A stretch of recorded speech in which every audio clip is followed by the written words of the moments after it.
안녕하세요. 오늘도 사연 튜브를 찾아주셔서 감사합니다. 오늘의 사연 시작하겠습니다. 안녕하세요.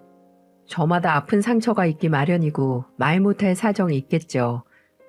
제게도 역시 너무나 가슴 아픈 사연이 있는데요. 오랫동안 제 가슴 속에 묻어만 두었다가 이젠 여러분들에게 풀어놓으려고 합니다. 그렇게 하면 덧나고 또 덧난 제 마음속 상처가 조금은 치유가 될 수 있을지 모르겠다는 생각이 들어 이렇게 사연을 보내게 되었습니다. 저와 나이가 비슷한 연배인 어머님, 아버님들은 제 글에 많은 공감을 하실 것 같아요. 옛말에 자식 새끼들 키워봤자 아무 소용없다 라는 말이 있잖아요. 저는 정말 이 말이 남들 얘기인 줄만 알았습니다.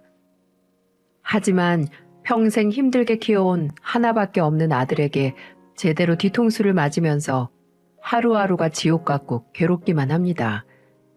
이런 상황에서 여러분들은 어떤 결정을 내리실지 참으로 궁금하기만 하네요. 저는 그때 그 시절 22이면 지금 생각해도 너무나 꽃다운 나이죠. 그렇게 아무것도 모르는 어린 나이에 투박하지만 성실한 남편을 만나 서울 외곽의 신접살림을 차렸습니다. 당시에는 가난하지 않는 사람을 찾기가 힘들 정도로 참 어려운 시기였어요. 그래서 좀도둑도 많았고 사람 사이에 정도 많았죠. 남편은 볼펜 공장에서 하루 종일 일을 하면서도 일요일마다 한강 백사장에 나가 음료수를 팔았습니다. 참 찢어지게도 가난했지만 남편은 처자식을 먹여 살리기 위해서 정말 부지런하게 살았어요. 아들에겐 이 가난을 물려주고 싶지 않다면서 8살짜리 어린 아들한테 공부를 열심히 해야 한다는 말을 늘 입버릇처럼 했습니다. 철영아, 넌 꼭 아빠처럼 되지 말고 훌륭한 사람이 돼야 한다. 그러려면 첫째도 공부, 둘째도 공부야. 잘 알겠지? 남편이 하도 세뇌를 해선지 아이는 꼭 훌륭한 의사가 돼서 엄마 아빠 호강시켜주겠다며 참으로 공부를 열심히 하더군요. 믿겨지시나요? 8살짜리가 친구들은 밖에서 소꿉장난하고 놀 때 우리 아들은 책상 앞에 앉아 공부했다는 사실을요. 아들은 꼬물거리는 손으로 숫자나 낱말을 열심히 익혔고 남편은 그런 아들을 흐뭇하게 바라보곤 했습니다. 여보, 우리 철영이 좀 봐. 이 녀석이 벌써 한글로 제 이름을 쓰잖아. 당신도 참 그게 그렇게도 좋아요? 그럼 당연히 좋지. 우리 철영이는 분명 씩씩하고 똑똑한 어른이 될 거야. 틀림없어. 맞아요. 우리 철영이는 분명 훌륭한 사람이 될 거예요. 하지만 남편은 그 빨리 지나간다던 시간도 누려보지 못하고 세상을 뜨고 말았죠. 여느 때처럼 공장에서 열심히 일을 하던 남편은 심장마비로 쓰러져 버렸고 눈 한 번 뜨지 못하고 그 길로 저승길로 떠나고 말았습니다. 남편을 그렇게 허망하게 떠나보내고 난 뒤 저는 슬픔보다는 앞으로 살 길이 더 막막했어요. 그때 제 나이가 정확히 30이었거든요. 나이 30에 과부가 되니 참 힘들 일들이 많았습니다. 젊은 나이에 혼자가 되니 동네 양아치들이 찝적대는 사람들도 많았고 돈 많은 노인네가 한 달에 얼마 줄 테니 자기한테 시집 오라고 유혹하는 사람도 있었어요. 세상에 정말 별별 미친놈들이 많더라고요. 하지만 전 모든 제안을 거부하고 우리 아들 하나만 바라보고 살기로 결심했습니다. 저만큼 아들이 받은 상처도 컸을 테니까요. 하지만 재산이라곤 쥐뿔도 없는데 남편 없이 어린 자식을 키운다는 게 덜컥 겁이 나더라고요. 하지만 그래도 이 악물고 살아야 했습니다. 무슨 일이 있어도 우리 철영이 훌륭하게 키우고 싶었거든요. 전 처음에 식당에서 설거지하는 일부터 시작했어요. 하루 종일 앉아서 불판 닦고 기름기 묻은 접시를 설거지한다는 게 보통 일이 아니었어요. 허리가 끊어질 것 같고 나중에는 현기증까지 나기 시작하더군요. 그래도 저는 이를 악물고 버텼습니다. 학교에서 열심히 공부하는 우리 아들을 생각하며 이겨내려고 했었죠. 하지만 세상은 그리 호락호락한 곳이 아니었습니다. 식당에서 설거지를 끝내고 퇴근하려고 하는데 사장님이 맥주 한 잔 먹고 가라고 하더군요. 저는 일찍 가봐야 한다며 발걸음을 재촉했지만 술에 취한 사장님은 강제로 저를 막아서는 게 아니겠어요? 이대로 가면 해고야, 해고. 내일부터 나올 생각하지 말라고. 내가 차비도 챙겨주고 그렇게 잘해줬더니 사람 호의를 무시해? 아유, 사장님, 지금 어린아들이 혼자 기다리고 있어서요. 가서 밥도 챙겨줘야 되고 집안일도 해야 되고 할 일이 많습니다. 그러니까 딱 30분만 앉았다 가라고. 내가 차비 두둑히 챙겨줄게. 바로 그때였어요. 우리가 실랑이를 하고 있는 사이 사모님이 갑자기 들이닥쳐서는 다짜고짜 제 머리채를 잡기 시작하더군요. 저는 이유도 없이 한동안 머리채 잡히고 질질 끌려다녀야만 했습니다. 알고 보니 사모님이 오해를 하신 거였어요. 저를 여우라고 생각했었나 보더라고요. 사장꼬시는 꼬리 달린 여우 말입니다. 너무 억울했어요. 사장님이 평소에 잘해주셔서 저는 그에 맞게 응답했을 뿐이었는데 평소에 지켜보던 사모님은 색안경을 끼고 저를 보셨나 보더라고요. 결국 나중에 사과를 받긴 했지만 차마 그 식당에서는 일을 못하겠더군요. 그 이후 전 건물 청소, 명함 돌리기, 우유 배달, 나중에는 파출부 일까지 하게 되었죠. 주위에서는 아직 젊으니 좋은 남자 만나 재혼하라고 말했지만 제게는 오직 돈이 목표였어요. 아들을 의대 보내려면 많은 돈이 필요한 게 분명한 사실이었으니까요. 그렇게 남편 없이 아이를 키우며 살아가는 일은 정말 쉽지 않은 일이었지만 일찍 철이 들어버린 아들은 항상 제가 일을 다녀오면 등 마사지도 해주고 발도 주물러주면서 엄마, 내가 나중에 돌아가신 아버지 노릇까지 다 할게요. 그러니 지금 힘들더라도 조금만 버텨주세요. 제가 꼭 엄마 호강이 아니라 대한민국 최고의 엄마로 만들어 드릴게요. 이렇게 말을 하며 제게 큰 힘이 되어 주었죠. 아들이 그렇게 말을 하는데 힘을 내지 않는 어미가 세상 천지 어디 있겠습니까? 제게는 하나밖에 없는 아들이자 이제는 저의 유일한 버팀목이었습니다. 그런 고달픈 시간도 다 지나가는 겁니다. 시간은 금방 지나간다던 남편의 말처럼 어느새 아들은 대학을 갈 나이가 됐고 그 부족한 환경 속에서도 의대에 진학을 했습니다. 의대 합격 소식을 듣는 순간 저는 벅차오르는 감정을 참지 못하고 눈물을 쏟았네요. 그동안 했던 고생이 바로 이 순간을 위해서였다는 생각이 들었습니다. 남편이 이 소식을 들었으면 얼마나 기뻐했을까요? 우리 아들이 분명 훌륭한 사람이 될 거라고 굳게 믿었던 남편은 하늘에서 덩실덩실 춤을 추고 있었을 겁니다. 아들은 틈틈이 아르바이트까지 하면서도 스스로 등록금을 벌려고 했고 밤낮을 쪼개가며 공부를 더 열심히 하기 시작했습니다.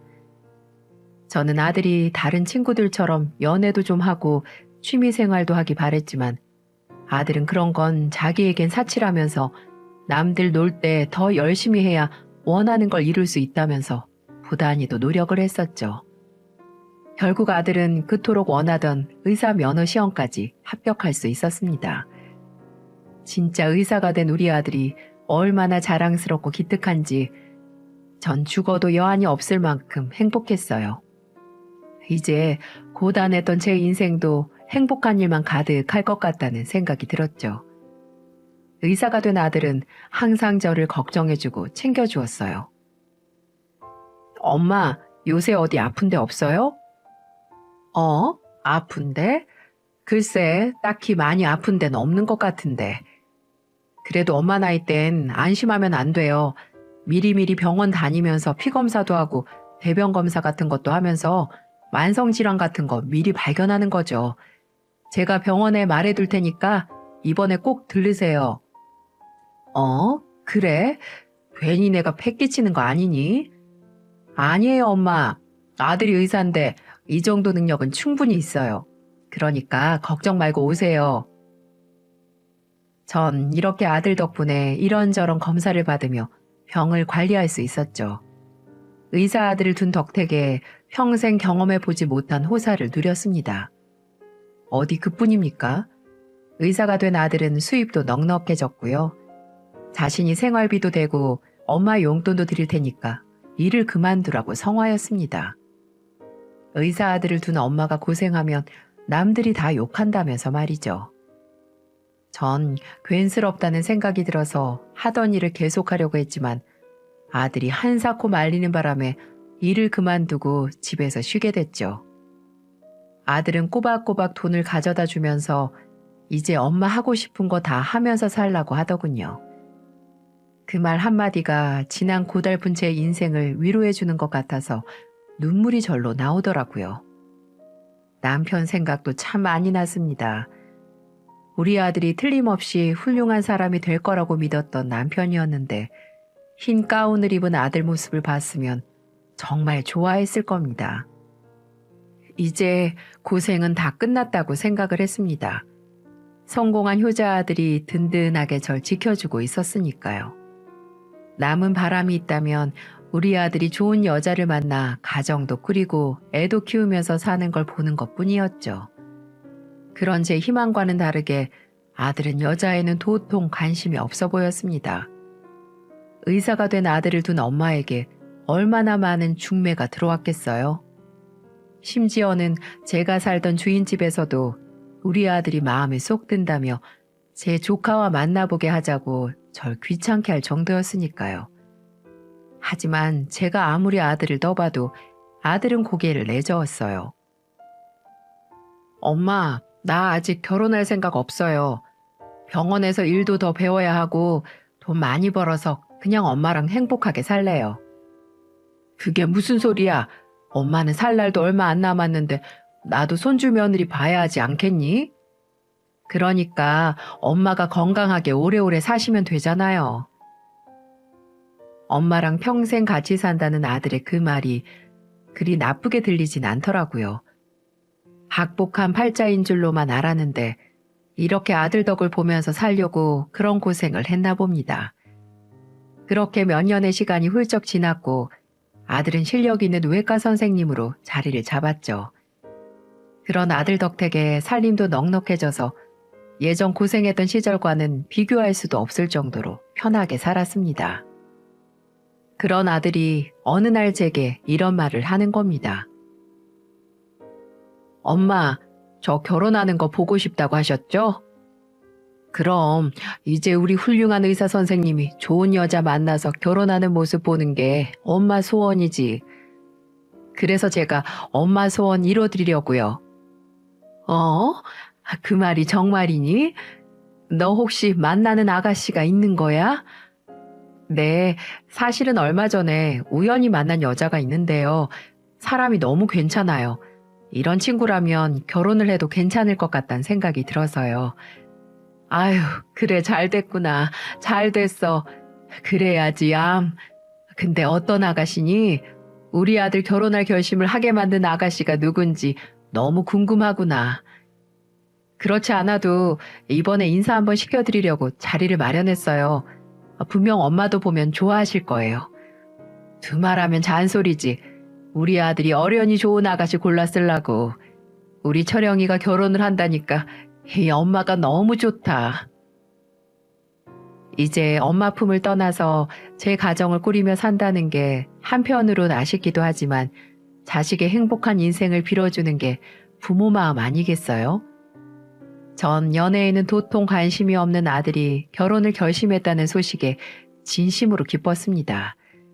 그리고 아들이 데리고 온 아가씨를 처음으로 만나게 되었죠. 안녕하세요. 처음 뵙겠습니다. 이은이라고 해요. 반가워요. 전 철영이 엄마 되는 사람입니다.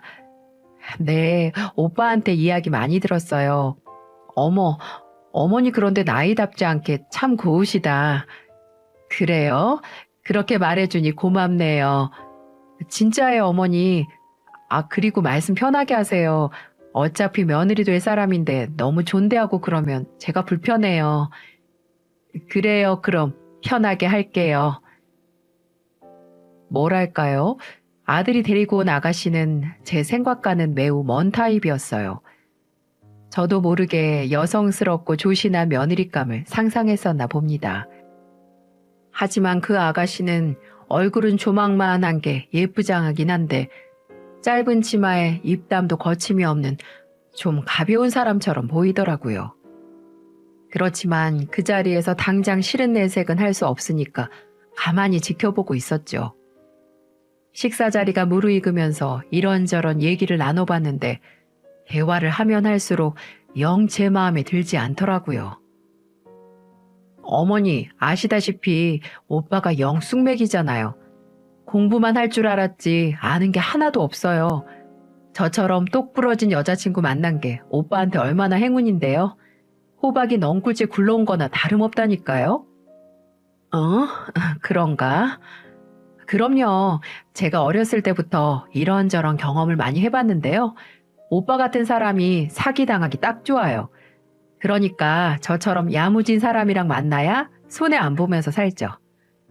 그래, 그럼 은희는 지금 무슨 일을 하지? 저요? 저 탤런트예요, 탤런트. 어머닌 잘 모르시겠지만 연속극에 단역으로 좀 나왔고요. 연극 무대도 좀 섰고요. 아, 그래? 뭐 그러고 보니까 어디선가 본 것 같기도 하고. 알고 보니 예비 며느리는 유명한 탤런트는 아니고 거의 무명에 가까운 여자였습니다. 그러니 알아보는 사람보다 몰라보는 사람이 많았죠. 하지만 외모는 여자인 제가 봐도 얼굴은 참 예쁘게 생겼더라고요. 아마 아들 녀석은 그런 외모에 홀딱 반해버리고 만 것 같더라고요. 하지만 여자는 얼굴만 보면 안 됩니다. 그 사람의 마음씨나 성품을 눈여겨봐야 하는 거죠. 하지만 아들이 제 며느리라고 데리고 온 아가씨는 그런 면에선 거의 빵점이나 다름없었습니다. 첫 만남부터 예의에 어긋난 복장이며 말버릇, 그리고 예비 시어머니를 만나는 자리에 집중하지 못하고 부산을 떨어대는 모습도 그랬고요. 본인이 탤런트라는 걸 뽐내며 마치 제 아들을 만나주는 게 큰 선심이라도 쓰는 것처럼 말하는 것도 마음에 들지 않았습니다. 한마디로 인성이 좀 모자라다고 할까요? 계속 마음에 들지 않는 행동만 골라서 하니까 전 그 자리가 가시방석에 앉은 것처럼 불편하기만 하더라고요. 우리 착한 아들이 어쩌다가 이런 아가씨를 만나 결혼하겠다고 마음을 먹은 건지 속이 꽉 얹힌 것처럼 답답하기만 했습니다. 그 어색한 자리가 겨우 끝나고 전 집에 돌아온 아들에게 물었습니다. 철영아, 그 아가씨 만난 지가 얼마나 됐다고 했지? 이제 4개월 조금 넘었어요. 엄마 보긴 어때요? 참 예쁘게 생겼죠? 그래, 뭐 어여쁜 아가씨이긴 하더라. 그런데 철영아, 우선 너희 둘 만난 지 얼마 안 됐으니까 좀 더 만나보고 결혼을 결정하는 게 어떻겠니? 왜요, 엄마? 혹시 은희가 마음에 안 드세요? 솔직히 엄마 마음에 꼭 드는 사람은 아니더라. 예의에 어긋나는 복장이나 말투를 보니까 좀 철이 없어 보이기도 하고. 은희가 배우 생활을 오래 해서 그래요. 배우들은 자기 매력을 어필해야 되는 직업이잖아요. 전 그래서 더 좋던데. 다른 여자랑 달리 내숭도 없이 시원시원하고 자신의 감정에 솔직하기도 하고요. 그렇긴 한데 어쨌든 연애랑 결혼은 많이 다르니까. 그래도 결혼 상대자는 한 번 결정하면 되돌리기가 쉽지 않잖니. 그러니까 더더 신중하게 생각해야지. 결혼은 너무 서두르지 말고 그 아가씨 좀 더 진득하게 만나보면서 어떤 사람인지 더 알아보는 게 어떻겠니? 에이, 엄마도 참 제가 사람 보는 눈이 그렇게 없을까 봐서요. 은희가 첫 만남부터 통통 튀니까 엄마 눈에는 좀 그렇게 보인 거예요. 은희 걔가 얼마나 착하고 심성이 고운데요. 엄마야말로 은희를 더 겪어보면 확실히 아실 거예요. 그래? 아무튼 저희는 올해 안에 결혼하기로 이미 약속했어요. 그러니까 엄마도 기쁘게 허락해 주세요. 네가 그렇게 하기로 했다면야 뭐 할 수 없지만 아들 인생인데 제가 감나라 배나라 할 수 있는 노릇은 아니었으니까요. 아들 말대로 제가 색안경을 끼고 보는 걸 수도 있다는 생각이 들었습니다. 제 며느리감으로는 눈에 차지 않았지만 아들 눈에는 멋진 아내로 보였을지도 모르니까요. 저는 그렇게 마음을 고쳐먹고 두 사람의 결혼을 허락했어요. 그렇게 그해 가을 아들은 결혼을 했고 저는 아들의 새로운 인생이 무탈 없이 행복하기만을 빌고 또 빌었습니다. 처음에 두 사람은 잘 사는 것처럼 보였어요. 아들에게 찰싹 달라붙어서 애교도 부리는 며느리가 한편으로는 어여쁘게도 보였고요. 그리고 제게도 어머니, 어머니 하면서 살갑게 잘 했습니다. 어머니, 저희 왔어요. 그래, 은희 왔니?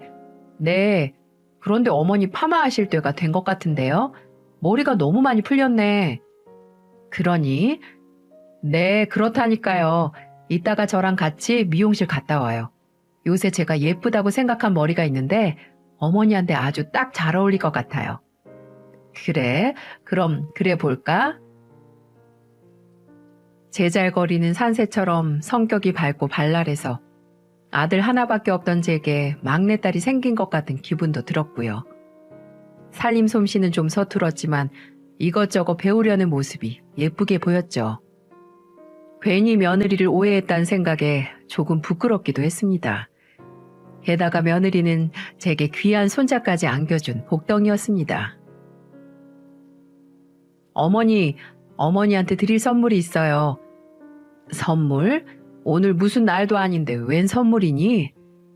어머니 곧 손주 보실 수 있을 것 같아요. 뭐? 은희 너 아이 가졌니? 네, 어머니 병원에서 확인했는데요. 저 임신했대요. 아이고, 그랬구나. 정말 고맙다, 은희야. 고마워. 에이, 고맙긴요. 이게 다 어머니가 제게 사랑을 듬뿍 주신 덕분이죠.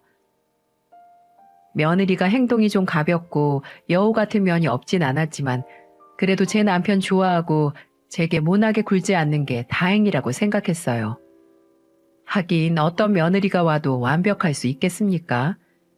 전 두 사람이 다투지 않고 아이를 키우면서 단란하게 살면 된 거라고 생각했습니다. 그렇지만 며느리와의 갈등은 손자가 세상 밖으로 나오면서부터 시작됐습니다.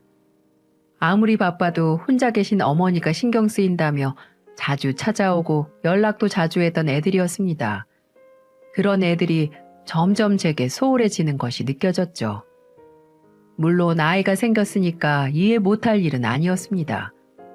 시어머니가 돼서 그 정도도 헤아리지 못하는 건 아니었으니까요. 그런데 그 정도가 너무 지나치다는 생각이 자꾸 드는 겁니다. 어쩌다 제가 찾아가도 반가운 기색 없이 냉랭하기만 하고요. 처음에 보였던 며느리의 살가움이 조금도 보이지가 않더라고요. 기다리다 못해 전화라도 한 통하면 수화기를 통해서 찬바람이 쌩쌩 불어오기 일쑤였어요.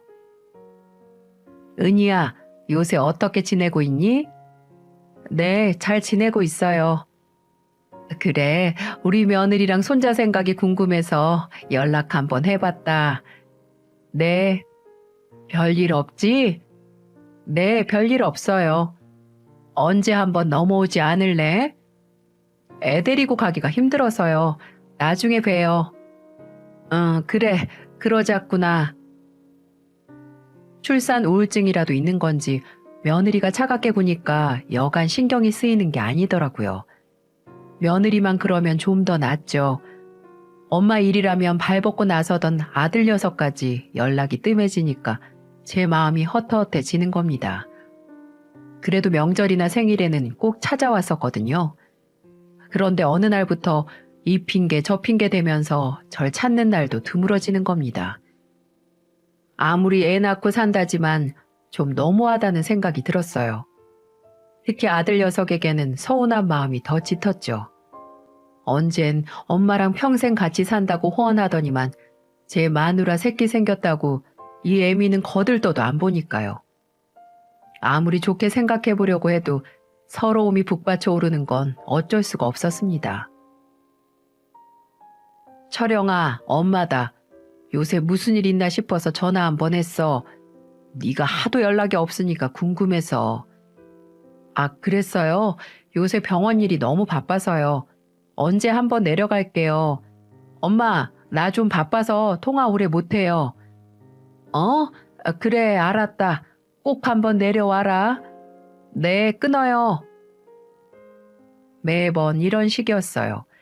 그러다 보니 이제 아들 내외 얼굴 보기가 1년에 한두 번 보는 것도 쉽지가 않더라고요.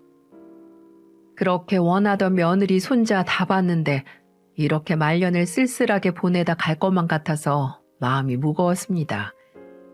그러던 어느 날이었어요. 명절이 다가오자 모처럼 아들 내외를 볼 수 있다는 생각에 제 기분은 들떠 있었죠. 그런데 아들한테서 뜻밖의 오지 못하겠다는 연락이 오더라고요. 엄마, 죄송한데 이번에는 못 내려갈 것 같아서요. 아니 왜? 명절에 겨우 아들 얼굴 한번 보는데 왜 못 내려와? 이번 명절에 장인 장모님 모시고 제주도 한번 내려가기로 했어요. 그러다 보니까 일정이 영 빡빡해서 이번에 못 내려가고 다음에 시간 한번 내서 따로 내려갈게요. 뭐? 그러니까 사돈 어른 모시고 여행 가서 못 오겠다는 거니? 네, 장인어른 칠순 겸해서 여행 한번 다녀오기로 했어요. 이번에는 엄마가 한 번만 이해해 주세요. 네? 아들 입에서 나온 말이라곤 믿기지가 않더라고요. 바깥사돈 칠수는 아직 한참이나 남았는데 굳이 명절 연휴를 껴서 여행을 간다는 게 납득이 되지 않았고요. 언제부턴가 찬밥 신세로 전락한 제 처지가 참 불쌍하게 생각되더군요. 그런 마음이 드니까 며느리한테 한마디 해야겠다는 생각이 들었습니다. 네, 어머니 무슨 일이세요? 은인이? 너 이번 명절에 못 올라온다고 하던데 진짜 올라오지 못하는 거야? 오빠한테 말씀 못 들으셨어요? 이번에 저희 부모님 모시고 제주도 한번 다녀오려고요. 그동안 번듯한 여행 한번 못 보내드려서요. 그래, 그건 알겠는데 나도 좀 서운한 마음이 드는구나. 네? 어머니가 왜요? 왜라니? 나도 이번 명절에 너희 얼굴도 보고 귀여운 손자 재롱도 보려고 기대를 하고 있었는데 말이다. 명절 아니면 너희도 잘 내려오지도 않잖니. 사돈 어른들 모시고 여행 가는 건 좋은데 혹시 다른 날로 바꾸면 안 되겠어? 나도 니들 얼굴 본 지가 1년도 다 돼가는구나. 안 돼요. 이미 비행기표랑 호텔도 다 예약해서 바꿀 수가 없어요. 그리고 왜 그리 속이 좁으세요, 어머니? 무슨 애도 아니고요. 우리가 알아서 찾아뵐 거니까 이런 걸로 귀찮게 하지 마세요. 안 그래도 애 때문에 힘들게 육아전쟁하고 있는데 어머니까지 왜 그러세요? 뭐? 너 말이 너무 심한 거 아니니? 어머니는 계속 했던 말 반복하게 만드니까 그러는 거죠. 저 바쁘니까 끊을게요. 들어가세요. 뭐? 아니 은희야. 며느리가 매정하게 전화를 끊어버리는데 속이 상해서 죽는 줄 알았습니다. 제가 이렇게까지 부탁을 하는데도 조금도 생각해보지도 않더라고요. 대체 이게 무슨 경우인가 황당한 마음이 진정도 안 되고 기분이 영 찜찜했습니다. 그리고 1시간이나 지났을까요? 아들놈에게서 전화가 걸려오더라고요. 전화를 받았더니 아들이 격앙된 목소리로 제게 막 뭐라고 하는 게 아니겠어요? 엄마, 왜 은희한테 전화해서는 잔소리하세요? 제가 못 내려간다고 미리 말씀을 드렸잖아요. 아니 그거 하나 이해하지 못해요? 철영아, 엄만 그게 아니고 집사람도 저 쉬는 날 겨우 일정 잡아서 여행 한번 가는 거예요. 그걸 엄마가 트집 잡으니까 애가 스트레스 받아서 죽겠다잖아요. 엄마는 그렇게 며느리 잡아서 속이 시원해요? 아니, 얘가 정말 내가 언제 은희를 잡았다고 그래? 그냥 일정을 변경하는 게 어렵냐고 물은 것뿐인데 그 말이 그 말이잖아요. 제가 제주도 다녀와서 어련히 엄마 집에 찾아갈까? 정말 어른답지 못하게 왜 그래요 정말? 뭐? 너 말 다 했니? 아, 됐어요 됐어. 엄마가 자꾸 이러면 이번 명절만이 아니라 평생 못 내려갈지도 모르니까 그렇게 아세요. 뭐라고? 흥분한 아들이 저한테 그렇게 쏘아대고는 전화를 툭 하고 끊어버리는데 얼마나 제 마음이 아프던지요. 단 한 번도 제게 목소리를 높인 적이 없던 아들인데 마치 딴 사람처럼 구는 모습이 당최 적응이 되질 않는 겁니다. 이뿐만이 아니었어요. 1년에 한 번뿐인 제 생일날이었어요. 저는 아무리 바빠도 이날은 제게 와줄 거라고 믿었죠. 하지만 이날도 아들 부부는 제게 생일 선물을 주는 대신 큰 아픔을 선사해 주더군요. 생일 전날까지도 아들 부부의 전화를 기다렸는데 전화 한 통이 없더군요. 그래서 걱정되기도 해서 제가 먼저 전화를 걸었죠. 철영아, 요즘 무슨 일 있니? 요새 왜 통 전화가 없어? 걱정돼서 전화해봤다. 아, 엄마, 별일 없으시죠? 무슨 일로 전화하셨어요? 무슨 일이긴, 엄마가 아들한테 일이 있어야 전화하니? 그리고 내가 이 말까진 안 하려고 했는데 내일 엄마 생일인데 전화 한 통도 없어서 전화해봤다. 좀 서운하구나. 에이, 엄마, 요즘 누가 일일이 생일을 챙겨요.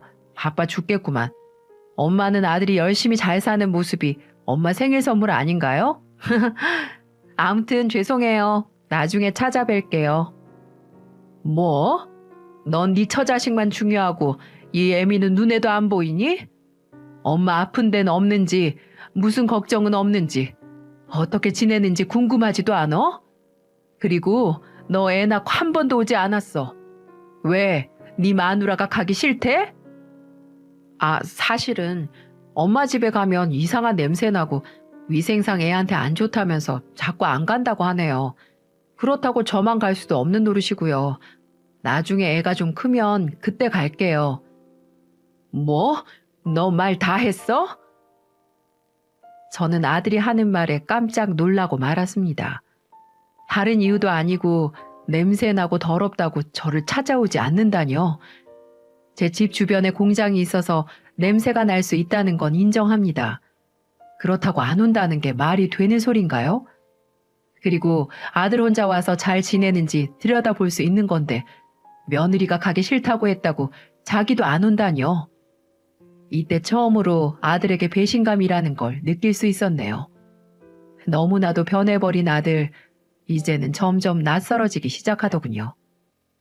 그렇게 아들에게 일방적으로 당하고 보니까 인생이 참 더덥게 느껴지는 겁니다.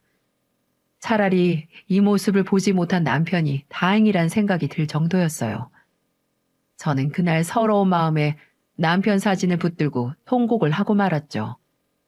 아무것도 모르는 사진 속 남편은 빙그레 웃기만 하는데 차라리 혁 확 깨물고 남편 곁으로 갈까 이런 생각도 했답니다. 이젠 다시는 아들 인생에 끼어들지 말아야겠다는 생각도 했어요. 제가 아이들 인생에 걸림돌이 된다면 그게 맞는 거겠죠. 그것 역시 부모의 역할이라면 마땅히 그렇게 하는 게 맞습니다. 그렇게 전 아들 며느리에게 일체 연락을 하지 않았습니다. 그런데 아들놈도 제게 연락을 하지 않더라고요. 내심 아들이 죄송하다며 사과를 할 거라고 기대했습니다. 하지만 제 생각은 큰 오산이었어요. 아들 내외와 전 무려 5년이라는 시간 동안 통화 한 번, 문자 한 번 주고받지 않고 살았습니다. 아니네요. 제가 먼저 중간에 한 번 한 적이 있었는데 제가 아들 잘 살지? 이렇게 문자를 보내니 아들은 네. 이렇게 단답형으로 한 글자로 문자를 보내더이다. 2년 만에 연락했는데 잘 사시냐는 말도 없이 네 하고 끝이라뇨. 저는 결국 너무 자존심이 상해 그 이후로 어떤 연락도 하지 않았습니다. 제가 안 하니 아들 며느리 아무도 기다렸다는 듯 저를 없는 사람 취급을 하더군요. 참 서러웠습니다. 정말 죽고 싶을 정도로 가슴이 아프더군요. 마시지도 못하는 막걸리를 마시며 얼마나 울었는지 몰라요. 얼마나 가슴을 부여잡고 서럽게 울었는지 모릅니다. 나중에 알고 보니까 아들이 왜 제게 연락을 안 한 줄 아시나요? 바로 그 탤런트 했다던 며느리 때문이었습니다. 제가 애들 신혼 초에 며느리한테 했던 잔소리가 마음에 담고 있었나 보더라고요. 저는 솔직히 잔소리라고 생각하지도 않았습니다. 시애미가 며느리한테 이것저것 몇 마디 할 수 있다고 생각했어요. 그것도 모두 아들과 관련된 내용들이었습니다. 예, 우리 아들 밥 꼬박꼬박 챙겨야 한다. 아침 안 먹으면 하루 종일 힘이 없어서 안 돼. 예, 집이 이게 뭐니? 화장실이고 주방이고 이렇게 더럽게 살면 어떡해? 설거지 제때 안 하면 냄새 나는 거 몰라? 시간이 지금 새벽 2시가 넘었는데 아직도 밖에서 놀고 있는 거야? 여자가 결혼했으면 일찍 다녀야지. 우리 아들이 전화 왔잖니. 너 전화 안 받는다고. 어여 들어가라. 꼭 들어가서 전화해라. 알겠니? 이렇게 저는 며느리가 주부로서 도리를 하지 못할 때 어른으로서 질책을 한 적이 있었습니다. 그리고 너무 며느리한테 아들이 잡혀 사는 것 같아 나무란 적도 있었고요. 그게 며느리한테는 시집살이로 들렸나 보더라고요. 어쩌다 한번 아들 집에 가서 말했을 뿐인데 이렇게 손주 낳고 매정하게 나오니까 요즘 애들이 독하다는 생각까지 들더군요. 그리고 며느리는 그렇다 쳐도 아들내미까지 똑같이 행동을 하니 제가 속에서 부글부글 끓지 않을 수가 있겠습니까? 그렇게 아들놈과 연락을 끊고 지낸 지 6년째가 다 되어갈 무렵 여느 때처럼 혼자 저녁상을 준비하고 있는데 누군가가 초인종을 누르더라고요. 이 시간에 찾아올 사람이 없는데 의아한 마음으로 문을 열었는데 글쎄 몇 년 동안 보지 못한 아들놈이 덩그러니 서 있는 게 아니겠어요? 아니, 너 철영이 아니냐? 엄마, 저 왔어요. 세상에, 저는 아들 얼굴을 보고 기절 초풍하는 줄 알았습니다. 제가 알던 아들 얼굴이 아니었어요. 통통했던 볼살은 광대뼈가 튀어나올 정도로 피골이 상접해 있었고 눈빛이 퀭한 것이 마치 혼이 나간 사람처럼 보였죠. 애가 삐쩍 말라서는 며칠이나 굶은 노숙자처럼 보이는 겁니다. 그리고 아들 옆에는 작달 만한 어린애가 겁먹은 표정으로 바싹 붙어 있더라고요. 네 꼴이 그게 뭐니? 네가 왜 이런 꼴로 여기로 온 거야? 은희는 어쩌고? 엄마, 죄송해요. 제가 생각이 짧았어요. 뭐? 대체 그게 무슨 말이야? 너 무슨 일 있었어? 얼른 말해봐, 얼른! 심장이 터질 듯 뛰었습니다. 아들에겐 분명 무슨 일이 있었던 겁니다.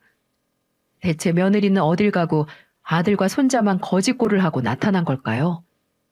전 얼른 두 사람을 집으로 들였고 아들과 손자는 며칠은 굶은 것처럼 차려진 밥상에 몰두하더군요. 그것만 봐도 얘들이 어떻게 살았는지 짐작이 됐습니다. 겨우 숨을 돌린 아들이 담담하게 풀어놓은 사연은 정말 기가 막혔습니다. 어느 날 며느리는 아들에게 성격 차이로 이혼을 요구했답니다. 놀란 아들이 며느리에게 울고불고 매달린 모양이에요. 이혼만큼은 절대 안 된다며 원하는 거 다 해주겠으니 제발 다시 생각해보라고 만류했다는 겁니다. 결국 별거 상태로 지내기로 한 아들과 며느리는 따로 지냈고요. 그동안 손자는 아들이 도우미까지 구해서 겨우 키운 모양이에요. 그러면서도 아들은 며느리에게 꼬박꼬박 생활비를 보냈고 며느리는 그것도 모자라 집과 부동산 명의를 자신 앞으로 해달라는 요구를 했다는 겁니다. 그러면 이혼 생각을 다시 해보겠다는 조건으로 말이죠. 그 말을 철석같이 믿은 아들은 며느리의 요구대로 재산을 전부 며느리 명의로 돌려주었고 며느리가 쓰는 카드값까지 꼬박꼬박 내주었다는 거죠. 아무리 아들이 의사라지만 한계라는 게 있지 않겠습니까? 따로 집까지 얻어서 나간 며느리에게 매달 수백에 달하는 생활비도 감당해야죠. 아들 키우는 육아비와 생활비도 책임을 져야죠. 거기에다 며느리의 사치까지도 해결해야 하니 아들이 오래 버틸 수 없는 건 당연했습니다. 견디다 못한 아들이 며느리에게 이제 돌아오라고 욕을 했지만 며느리는 요지부동이었답니다. 아무래도 그런 며느리의 행동이 이상하게 느껴진 아들은 몰래 뒷조사를 했고 자신의 아내가 바람까지 피고 있다는 사실을 알게 됐다는 거였죠. 그것도 모르고 자기 마누라가 그저 성격 차이로만 이혼을 요구하는 줄 알았던 아들놈은 며느리 마음을 돌리기 위해 쓸개까지 다 내어 주었으니 얼마나 분통이 터졌겠습니까? 하지만 이미 때는 늦고 말았습니다. 아들이 며느리를 찾아 따지려고 했을 땐 이미 며느리는 자취를 감추고만 뒤였답니다. 며느리 앞으로 돌려줬던 모든 재산도 이미 처분한 뒤였고요. 아들 수중에는 빚만 잔뜩 남은 상태였고 아들은 그 충격에 의사 생활도 잠시 접고 거의 폐인처럼 살다시피 했다는 겁니다. 손자하고 극단적인 선택까지 하려고 했다고 말하더군요. 그러면서 제 앞에서 피눈물을 흘리는데 얼마나 답답하던지요. 당장이라도 며느리 그년을 찾아서 요절을 내주고 싶었지만 제가 뒤늦게 그렇게 한들 무슨 소용이 있겠습니까? 알고 보니 아들이 지금껏 제게 모질게 했던 거는 다 며느리가 조정을 했던 거였습니다. 지금껏 의사가 되기 위해 연애 한번 제대로 못하고 공부만 했었던 아들은 여자 하나 잘못 만나 결국 패가 망신하고 만 거였어요. 괜히 탤런트 연기자겠습니까? 아무리 무명에 가깝다고 해도 우리 일반인들보다 연기를 훨씬 잘하지 않겠습니까? 며느리는 아들에게 여우짓 같은 연기를 하며 아들을 구워 삶았고 그 늪에 빠져나오지 못하고 이 어미까지 배신하며 며느리에게 환장했던 걸로 보였어요. 솔직히 우리 아들이 인물이 잘난 편은 아닙니다. 처음부터 저렇게 예쁜 아가씨가 우리 아들하고 결혼한다고 했을 때 좀 의아하긴 했었어요. 그래서 저는 단번에 알아볼 수 있었죠. 며느리가 우리 아들의 조건, 배경 보고 결혼한다는 사실을요. 그래서 저는 그년을 탐탁지 않게 여겼었던 거였는데 우리 아들은 눈에 콩깍지가 씌어서 홀라당 넘어가고 만 거였습니다. 결국 며느리에게 제대로 뒤통수를 맞고 벼랑 끝에 몰린 아들이 찾아온 곳은 결국 저였던 거고요. 아들 말을 다 듣고 나니 속이 찢어지는 것처럼 아팠습니다. 대체 이 며느리녀는 사람을 이렇게까지 망가뜨릴 수 있는 걸까요?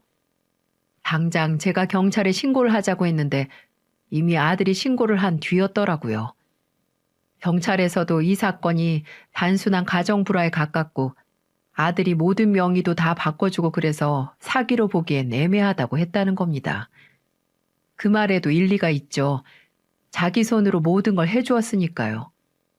제 아들이지만 왜 이렇게 바보 같을까요? 아들은 공부만 잘하는 헛똑똑이었지 다른 것은 아무것도 모르는 바보 멍충이었네요. 사실 아직도 아들이 많이 밉습니다. 이 어미를 나 몰라라 하고 저를 버린 거나 마찬가지였으니까요. 제가 이놈 하나 키우려고 어떻게 발버둥 쳤는데 말년에 제게 돌아온 건 냉대와 무시뿐이었습니다. 그래서 일단 우선은 같이 있고 싶지 않아 손주만 주고 나가라고 쫓아버렸네요. 그러지 않으면 이 손주도 돌보지 않을 거라면서 말이죠. 손자는 무슨 잘못이 있겠습니까? 그저 부모 잘못 만난 게 죄이겠죠. 아들놈은 아직도 며느리를 잊지 못하는 듯합니다. 언젠가는 다시 돌아올 거라는 과대망상에 빠져 사는 것 같아요. 그래서 저도 고민이 많네요. 아들은 오늘도 전화와서 며느리한테 연락 없었냐고 헛소리를 하네요. 이런 아들을 제가 어떻게 해야 할까요? 옆에서 손주는 뭘 모르고 아주 예쁘게 자고 있네요. 부모 사랑 한창 받아야 할 나이에 이 할미 집에서 저렇게 불쌍하게 자고 있으니 제 가슴이 너무나 아픕니다. 이제 저도 여기서 마무리를 지어야 할 것 같습니다. 사람이 살다 보면 이런 일도 있고 저런 일도 있겠지만 제 박복한 팔자가 운명인가 봅니다.